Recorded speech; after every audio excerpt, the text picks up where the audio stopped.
नमस्कार, ANB news देख रहे हैं आप और मैं हूं आपके साथ हितेंद्र। बुलेटिन का आगाज करेंगे इस वक्त की बड़ी खबर के साथ। इस वक्त की बड़ी खबर सामने आ रही है दिल्ली से। दिल्ली में किसानों का आंदोलन लगातार जारी है। 51 दिन हो चुके हैं, 52वां आज दिन है और किसान नेता बलदेव सिंह सिरसा को एनआईए का समन दिया गया है। रविवार को पूछताछ के लिए बुलाया गया है। 17 जनवरी को पूछताछ के लिए तलब किया गया है। सिख फॉर जस्टिस केस में गवाह के तौर पर समन भेजा गया है। ये बड़ी खबर आपको बता रहे हैं। रविवार को पूछताछ हो सकती है, यानी कि कल ये पूछताछ जो है वो हो सकती है। बलदेव सिरसा को समन दिया गया है एनआईए की तरफ से और बलदेव सिरसा की तरफ से ये कहा गया है कि इस किसान आंदोलन को प्रभावित करने के लिए सरकारी एजेंसियों का इस्तेमाल किया जा रहा है। सरकार की तरफ से जिस तरीके से अब तक ये बातें सामने आती रही, तमाम तरह की जो घटनाएं हैं वो भी सामने आती रही। खालिस्तान समर्थक कुछ शरारती तत्व किसान आंदोलन में घुसे हैं, इस बात को कोई भी नकार नहीं सकता। और उसी संबंध में अब तक किसान नेता लगातार ये कहते रहे हैं कि अगर ऐसा कोई आदमी है तो उसको आप बुलाइए, गिरफ्तार कीजिए। और अब एनआईए ने अपनी कार्रवाई शुरू कर दी है। सबसे पहला नाम किसान नेता बलदेव सिरसा का, जिनको समन किया गया।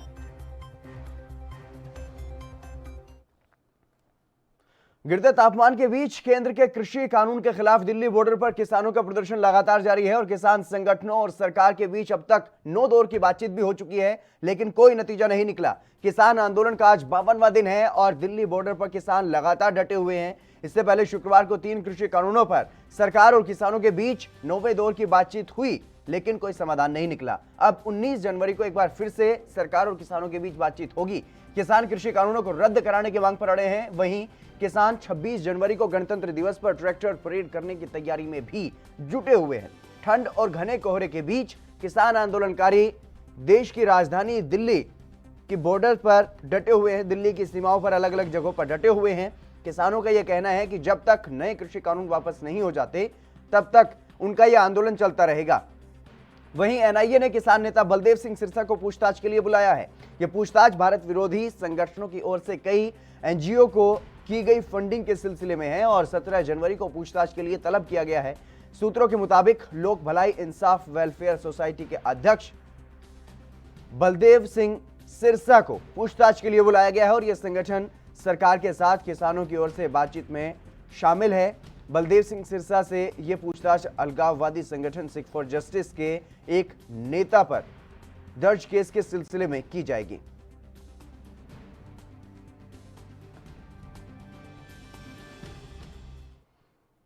राजीव तिवारी हमारे संवाददाता दिल्ली से हमारे साथ जुड़ गए अधिक जानकारी के साथ। राजीव, क्या कुछ पूरा मामला एनआईए की तरफ से क्या कुछ नोटिस में लिखा गया है जो बलदेव सिंह सिरसा को भेजा गया है? किसान नेता बलदेव सिंह सिरसा को पूछताछ के लिए कल बुलाया गया है।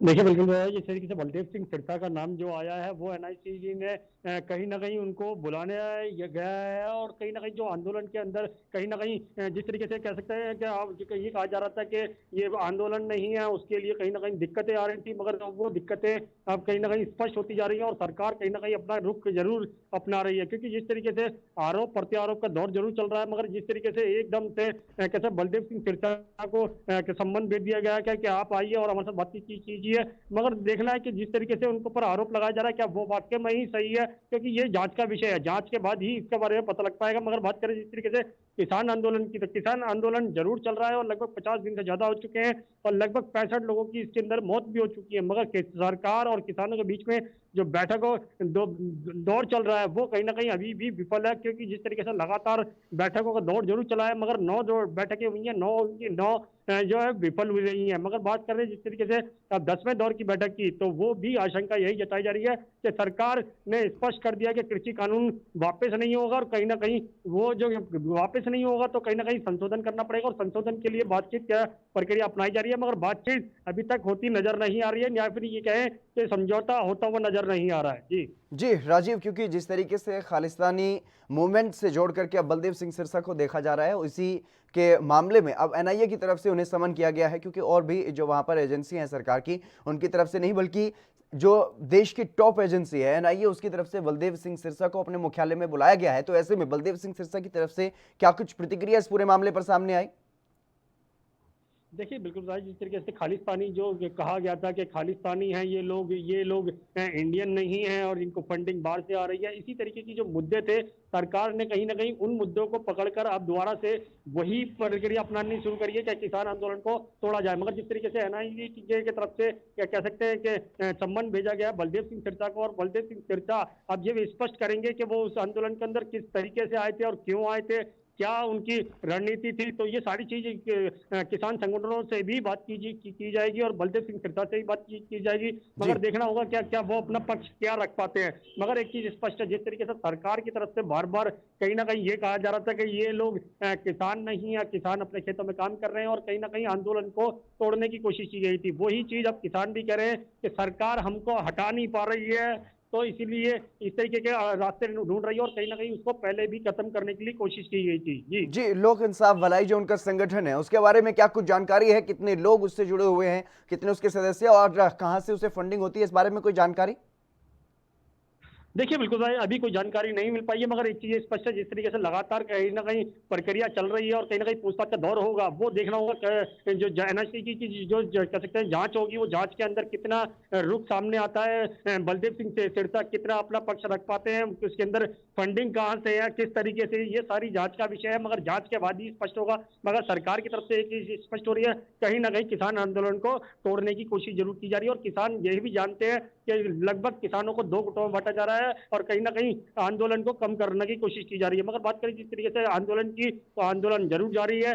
26 जनवरी के लिए किसान संगठनों की तरफ से कह दिया गया कि हम 26 जनवरी की परेड जरूर निकालेंगे, चाहे सरकार इसके लिए कुछ भी कर ले। मगर सरकार अभी भी कहीं ना कहीं बीच का रास्ता निकालने की कोशिश कर रही है, इसीलिए 19 जनवरी की जो डेट दी गई है वो इसीलिए दी गई है ताकि कोई बीच का रास्ता निकलता सके। मगर अभी भी समाधान नहीं निकलता नजर आ रहा है, और कहीं ना कहीं 19 जनवरी की जो बैठक होगी शायद वो भी विफल रह सकती है। जी जी बिल्कुल, जिस तरीके से एनआईए की तरफ से ये समन भेजा गया बलदेव सिंह सिरसा को, तो क्या एनआईए सूत्रों की तरफ से कोई इस बारे में कोई जानकारी कि किस आधार पर बलदेव सिंह सिरसा को यह समन भेजा गया? देखिए बिल्कुल बताइए, जिस तरीके एनआईए की तरफ से बात जो कोई जानकारी स्पष्ट नहीं हो पाई है कि किस वजह से भेजा है, क्यों संबंध भेजा है, क्या कारण क्या है, किस वजह से उनके पास संबंध पहुंचा हुआ है। मगर ये चीज स्पष्ट देखना होगा कि बलदेव सिंह सिरसा जब उनके ऑफिस में पहुंचेंगे और किस तरीके की अपना पक्ष रखते हैं, या फिर अपनी जो उनके साथ सहयोग करते हैं बातचीत के अंदर, या फिर नहीं कर पाते हैं, क्योंकि पूछताछ जरूर की जाएगी फंडिंग कहाँ से आता है, या फिर कहा जाता है कि ये लोग खालिस्तानी हैं और खालिस्तानियों को बाहर से सपोर्टिव यानी फंडिंग मिल रही है। तो कहीं ना कहीं ये सारे मुद्दे जरूर है, मगर देखना होगा बलदेव सिंह सिरसा किस तरीके से अपना पक्ष रखते हैं और सरकार की जो बातचीत है वो किस तरीके से चलती है। मगर दोनों ही पलों में लगता नहीं है कि सरकार कहीं ना कहीं पीछे हटने वाली है। जी जी बिल्कुल, क्योंकि इस बात से भी इनकार नहीं किया जा सकता कि किसानों का यह आंदोलन अपने मुद्दों को लेकर के, किसान कानूनों को लेकर के लगातार चल रहा है। जी देखिए बिल्कुल जिस तरीके बिल्कुल से राजीव, लगातार बिल्कुल सरकार, राजीव, मैं आपके पास आऊंगा, लेकिन इसी बीच सीधा रुक करेंगे। यूपी के मुख्यमंत्री योगी आदित्यनाथ क्या कुछ कह रहे हैं वो आपको सुनवाते हैं। उनको लूट लिया जाएगा, उनकी खेती बर्बाद हो जाएगी। जारी है और प्रदर्शन वहां पर चल रहा है। इसी बीच खालिस्तान से संबंधित एक मामले को लेकर के अब बलदेव सिंह सिरसा को समन किया गया है।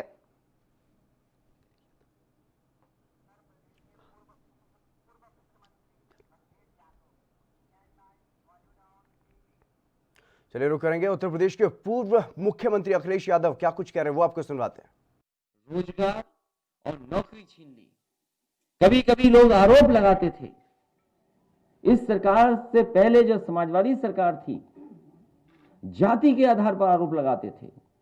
हम उन लोगों को ढूंढ रहे हैं कि जो समाजवादी पार्टी पर जाति का आरोप लगाते थे, आखिरकार वो कहां हैं, अब क्यों नहीं किसी सरकार पर जाति का आरोप लगा रहे हैं। वो आंकड़े बहुत सारे हैं जिनको कहा जा सकता है, बताया जा सकता है, बस हम उन्हें ढूंढ रहे हैं कि वो आखिरकार जाति के नाम पर जो आरोप लगा रहे थे वो आज क्यों नहीं लगा रहे हैं। हम उन्हें भी ढूंढ रहे हैं जो कभी कभी समाजवादी सरकार में कहते थे 5 मुख्यमंत्री हैं। हम उन लोगों को भी ढूंढना चाहते हैं। अब कम से कम अब तो बोलो कि भारतीय जनता पार्टी में कितने मुख्यमंत्री हैं। और इसी प्रेस हॉल में कई बार हमने कहा उत्तर प्रदेश में लगता है कि कोई मुख्यमंत्री नहीं है। इस पिता की अगर कहानी सुने कोई तो उसे यकीन आ जाएगा कि उत्तर प्रदेश में कोई सरकार नहीं है। और अगर सरकार होती है तो सरकार की जिम्मेदारी है गरीब लोगों को न्याय दिलाने की, गरीबों की मदद करने की। लेकिन ये सरकार अब जाने वाली है। हमें खुशी है इस बात की कि बड़ी संख्या में पूर्व मंत्री, पूर्व विधायक, पूर्व सांसद और उनके साथ बड़ी संख्या में जनप्रतिनिधि पार्टी में शामिल हो रहे हैं। ये समाजवादी पार्टी की ताकत बढ़ रही है। हम इन सभी साथियों को भरोसा दिलाते हैं कि समाजवादी पार्टी डॉक्टर भीमराव अंबेडकर जी के सिद्धांतों पर चलने वाली, डॉक्टर राम मनोहर लोहिया जी के सिद्धांतों पर चलने वाली लगातार इन दोनों नेताओं के विचारों को जनता तक पहुंचाएगी। असली भारत, मजबूत भारत और समाजवादी भारत तभी बनेगा जब इन दोनों की विचारधारा को जनता तक हम पहुंचाने में कामयाब हो जाएंगे।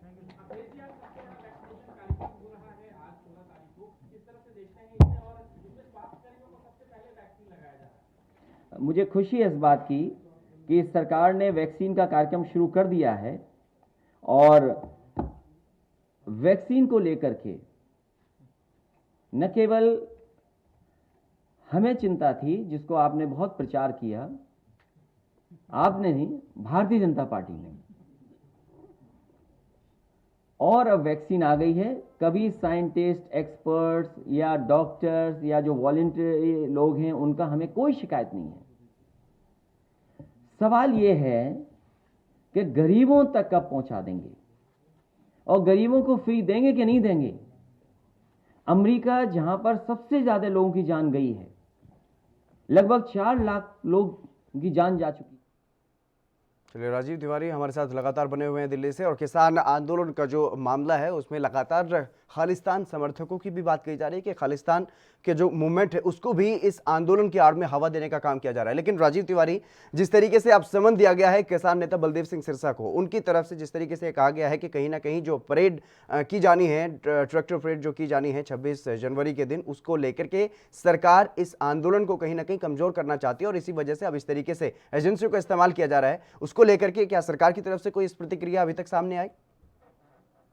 देखिए बिल्कुल भाई, जिस तरीके की बात करें जो किसान आंदोलन की, तो किसान आंदोलन जरूर चल रहा है, मगर एक चीज स्पष्ट है, सरकार कहीं ना कहीं अपनी रणनीति जरूर इस्तेमाल करने की कोशिश कर रही है, क्योंकि इस आंदोलन को खालिस्तान से जोड़ के जरूर देखा जा रहा है। और कहीं ना कहीं जो बीच में तो हमने कुछ पोस्टरबाजी जरूर देखी थी और कहीं ना कहीं कुछ कहते हैं नारेबाजी भी लगी थी, और कहीं ना कहीं किसान संगठनों की तरफ से कह दिया गया था कि हम इस मंच पर किसी और को निमंत्रण नहीं कर सकते हैं, बल्कि वे सीधे सीधे कहें तो जो भी आना चाहे वो उनके बैनर के नीचे आ सकते, यानी कि किसान संगठनों के आवाज उठा सकता है। मगर बात करें जिस तरीके से और लोगों को मना किया गया था, यानी कि कह सकते हैं और लोगों को भी मना किया गया था, हर पार्टियों को मना किया गया अपना बैनर नहीं लेके आना है। मगर कहीं ना कहीं अब जिस तरीके से खालिस्तान का नाम दोबारा से लिया जा रहा है और खालिस्तानी की आड़ में कहीं ना कहीं इस आंदोलन को खत्म करने की कोशिश की जा रही है। यहाँ तक की बात करें, सरकार कहीं ना कहीं रणनीति जरूर इस्तेमाल कर रही है, क्योंकि एजेंसियों के द्वारा ही इस तरीके के कह सकते संबंध भेजे जा रहे हैं, और ताकि इस आंदोलन को भटकाया जा सके और कहीं ना कहीं किसी और दिशा में ले जा सके। क्योंकि जिस तरीके से किसान अड़े हुए हैं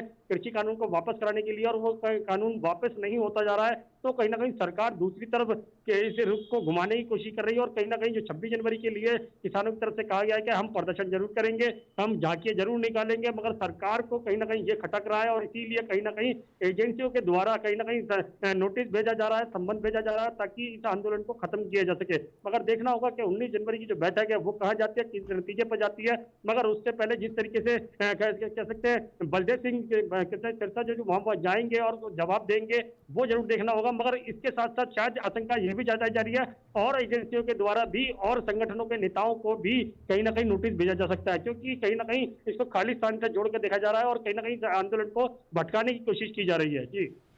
जी बिल्कुल राजीव, तमाम जानकारी देने के लिए बहुत शुक्रिया। फिलहाल यहाँ पर जिस तरीके से लगातार अगर बात की जाए तो किसानों का आंदोलन चल रहा है और वहीं खालिस्तान का नाम लेकर के लगातार इस आंदोलन को कमजोर करने की कोशिश भी की जा रही है। फिलहाल यहाँ पर रुकेंगे एक छोटे से ब्रेक के लिए, जल्द हाजिर होंगे।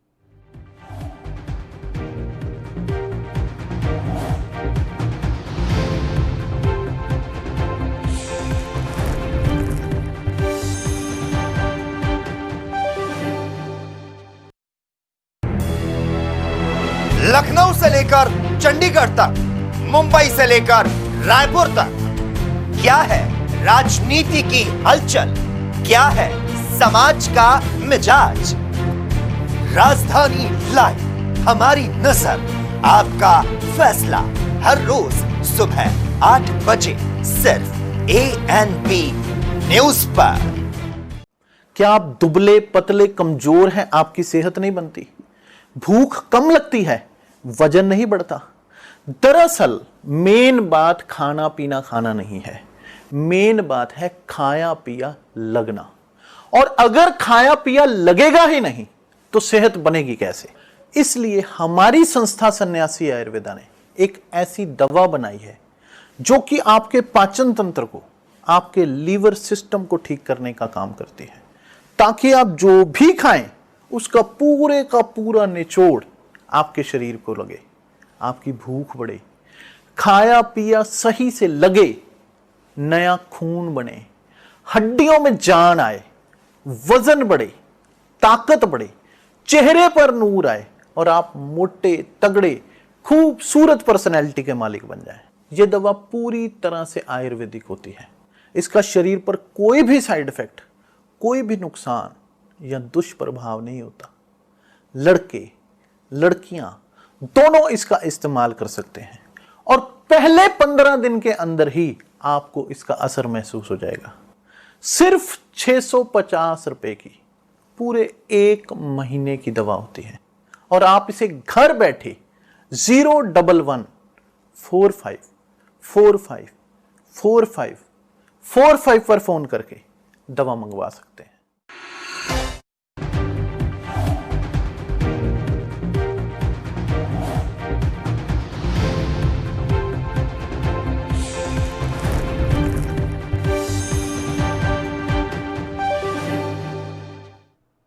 ब्रेक के बाद एक बार फिर से आप सभी का स्वागत है। खबरों में आगे बढ़ेंगे। देश भर में आज कोरोना वायरस के खिलाफ वैक्सीनेशन प्रोग्राम की शुरुआत हो गई है। दिल्ली में इस दौरान सबसे पहले एक सफाई कर्मचारी को टीका दिया गया, जबकि एम्स निदेशक डॉक्टर रणदीप गुलेरिया ने भी वैक्सीन का शॉट लिया। और इसी बीच केंद्रीय स्वास्थ्य मंत्री डॉक्टर हर्षवर्धन ने मीडिया को संबोधित कर वैक्सीन दिखाई और ये कहा कि ये संजीवनी जैसी है। बता दें कि पहले चरण के लिए सभी राज्यों और केंद्र शासित प्रदेशों में इसके लिए कुल 3006 टीकाकरण केंद्र बनाए गए हैं और पहले दिन 3 लाख से ज़्यादा स्वास्थ्य कर्मियों को कोविड-19 के टीके की खुराक दी जानी है। सरकार के मुताबिक सबसे पहले 1 करोड़ स्वास्थ्य कर्मियों, अग्रिम मोर्चे पर काम करने वाले करीब 2 करोड़ कर्मचारियों और फिर 50 साल से ज़्यादा उम्र के लोगों को टीके की खुराक दी जाएगी। बाद के चरण में गंभीर रूप से बीमार और 50 साल से कम उम्र के लोगों को टीकाकरण किया जाएगा।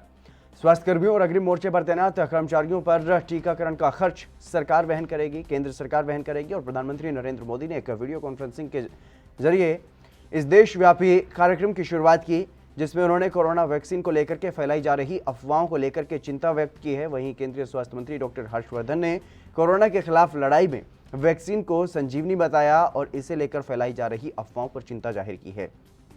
दिल्ली स्थित एम्स में कोरोना वैक्सीनेशन अभियान की शुरुआत के लिए पहुंचे स्वास्थ्य मंत्री हर्षवर्धन ने यह कहा कि बहुत सारे शरारती तत्व वैक्सीन को तरह तरह की अफवाहें फैलाकर के गलतफहमियां पैदा करने का प्रयास कर रहे हैं। उनको इमरजेंसी यूज़ के लिए ऑथराइजेशन दिया गया है और थोड़े से ही समय में वैक्सीन मैन्युफैक्चर होने के बाद उसको देश के कोने कोने तक डिलीवरी के लिए और जो पोटेंशियल बेनिफिशरी हैं उनको लगाने के लिए दे दिया गया है। हमने आज सारे अपने कोविन प्लेटफॉर्म को और जितने भी इससे संबंधित पक्ष हैं उनको बहुत गहराई से मॉनिटर किया है। मैं पूरे विश्वास के साथ कह सकता हूं कि आने वाले समय में जो प्रक्रिया शुरू हो रही है इसके कारण ये शायद इसको मैं अगर कहूं कि this is the beginning of the end of Covid, तो इसमें शायद कोई अतिशयोक्ति नहीं होगी। लेकिन लोगों से मेरी विनम्र अपील ये है कि कोविड एप्रोप्रिएट बिहेवियर यानी हर समय मास्क को लगा के रखना, 2 गज की दूरी बना के रखना, अपने हाथों की हैंड हाइजीन जो उस प्रक्रिया के अंदर ध्यान रखना और रेस्पिरेटरी एटिकेट्स जिनके बारे में बार बार हम लोग बोलते हैं। आज से दिल्ली में वैक्सीनेशन स्टार्ट हुआ है। LNJB हॉस्पिटल ने भी स्टार्ट किया है। दिल्ली के अंदर 81 सेंटर्स पे वैक्सीनेशन स्टार्ट की गई एक साथ।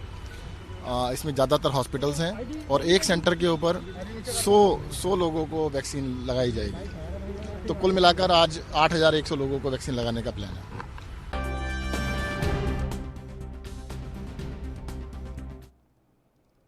देश भर में वैक्सीनेशन किया जा रहा है। इस खबर पर अधिक जानकारी के साथ गणेश तिवारी मेरे साथ मध्य प्रदेश से हमारे संवाददाता जुड़ गए हैं अधिक जानकारी के साथ।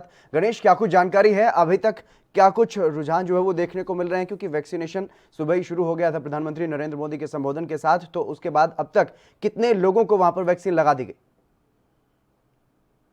देखिए हितेन, सबसे पहले आज प्रधानमंत्री नरेंद्र मोदी जी के उद्घोषण के बाद कोरोना वैक्सीन जो है लगाने का कार्यक्रम प्रारंभ हो चुका है। सुबह 10:30 बजे से ही कोरोना वैक्सीन लगाई गई है। अगर मध्य प्रदेश की बात करें तो मध्य प्रदेश में करीब 150 से ज्यादा सेंटर बनाए गए हैं जहां पर वैक्सीन लगाई जा रही है। फिलहाल अगर अभी हाल फिलहाल की बात करें तो सबसे पहले जो सफाई कर्मी है उनको वैक्सीन लगाई जा रही है। अगर हाल ही इंदौर की बात करें तो इंदौर में अभी 5 सेंटर ऐसे बनाए गए हैं जहां पर वैक्सीन सफाई कर्मियों को लगाई जा रही है। और पूरी तरह से अभी जहां तक जो खबरें सामने आ रही हैं, पूरी तरह से पॉजिटिव खबरें सामने आ रही हैं। किसी तरह की ऐसी कोई भी अपनी घटना सामने नहीं आई है।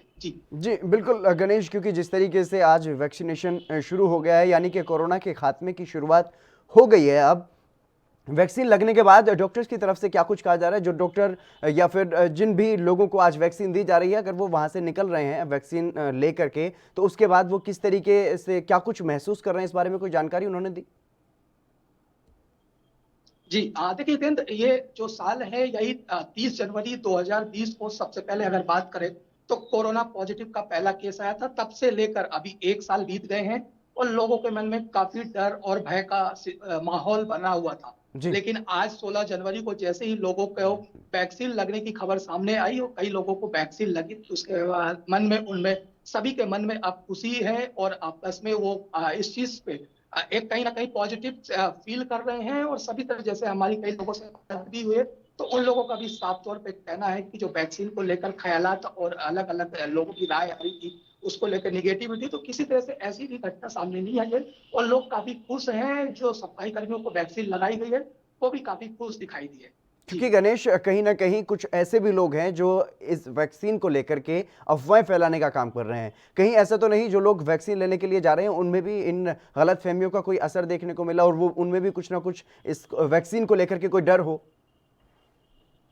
निश्चित तौर पर देखिए, जो हितेन आपने प्रश्न किया है, इस वैक्सीन को लेकर कई अफवाहें भी फैलाई गई हैं और कई राजनेताओं द्वारा भी इस पर अलग अलग बयान दिए गए। लेकिन जो मध्य प्रदेश सरकार है, स्वास्थ्य विभाग है, लगातार लोगों को जागरूक कर रही है। और पहले जहां आमजन पर इसका एक कहीं ना कहीं उनके मन में इस वैक्सीन को लेकर एक खबरें सामने आ रही थी या वो लोग डर सा महसूस कर रहे थे, लेकिन अब जब लगातार प्रशासन और स्वास्थ्य विभाग की मुहिम के बाद अब लोगों ने इसके मन में जो उनके मन में डर था वो ऐसा कोई डर दिखाई नहीं दे रहा है और काफी खुश नजर आ रहे हैं। बिल्कुल गणेश, क्योंकि अब वैक्सीन जब दी जा रही है तो ऐसे में ये भी स्वाभाविक सी बात है कि जब लोग ये महसूस करेंगे कि अब उन्हें कोरोना नहीं होगा तो लापरवाहियां भी करने लग जाएंगे। तो कहीं ऐसा तो नहीं है कि वो लोग जिनको अब वैक्सीन लगाई जा रही है, चाहे वो सफाई कर्मी हैं या नर्सेज हैं या फिर पैरामेडिकल स्टाफ के लोग हैं, वो लापरवाही बरतते हुए दिखाई दे रहे हो? देखिए, अभी किसी तरह की ऐसी लापरवाही बरतने की भी सामने नहीं आई है। अगर बात करें जिन लोगों को लगाई जा रही है, जो वैक्सीन की अगर बात करें तो जिन लोगों को सफाई कर्मियों को लगाई गई है उन्हें सख्त निर्देश और दिशा निर्देश दिए गए हैं और साथ ही उन पर लगातार स्वास्थ्य विभाग निगरानी रखेगा। अगर ऐसी कोई भी घटना सामने आती है तो स्वास्थ्य विभाग तुरंत एक्शन लेते हुए उनका इलाज भी करवाएगा। जी गणेश, तमाम जानकारी देने के लिए बहुत शुक्रिया आपका। तो लगातार जिस तरीके से देश भर में वैक्सीनेशन का काम चल रहा है और अब इस सबसे बड़े अभियान की शुरुआत भारत में हो गई है, अब कहीं ना कहीं भारत में ये समझा जा सकता है कि कोरोना के खात्मे की शुरुआत हो गई है। और जब ये वैक्सीनेशन का अभियान पूरा हो जाएगा उसके बाद, क्योंकि 28 दिन के बाद एक बार फिर से ये टीका जो है वो लगाया जाना है। एसडी राज हमारे संवाददाता हमारे साथ जुड़ गए हैं छत्तीसगढ़ से अधिक जानकारी के साथ। एसडी राज, क्या कुछ जानकारी है, किस तरीके से वैक्सीनेशन की शुरुआत छत्तीसगढ़ में की गई?